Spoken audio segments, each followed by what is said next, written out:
প্রশংসায় সেজদা অবনত হচ্ছি, যিনি 1 অক্টোবরের ব্যালট যুদ্ধের মাধ্যমে সুদীর্ঘ 5 বছরের দুঃশাসন, সীমাহীন দুর্নীতি, ইসলাম বিরোধী কর্মকাণ্ড, দেশব্যাপী ভয়াবহ সন্ত্রাসের মোকাবেলায় 4 দলীয় ঐক্য জোটের মহা বিজয় দান করেছেন এবং যার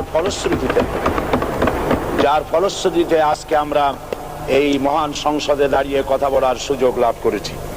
মাননীয় স্পিকার, আপনার মাধ্যমে আমি আমার অন্তরের অন্তঃস্থল থেকে দেশবাসীকে ধন্যবাদ জানাই। বিশেষ করে আমার নির্বাচনী এলাকা পিরোজপুর, নাজিরপুর, ইন্দুরকানীবাসী ভাই বোনদের প্রতি কৃতজ্ঞতা জানাই, যাদের অক্লান্ত পরিশ্রমে এবং মূল্যবান ভোটের মাধ্যমে আমি নির্বাচিত হয়ে মহান সংসদের সদস্য হওয়ার সুযোগ লাভ করেছি।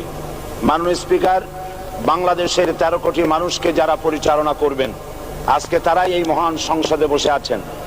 আমি আপনার মাধ্যমে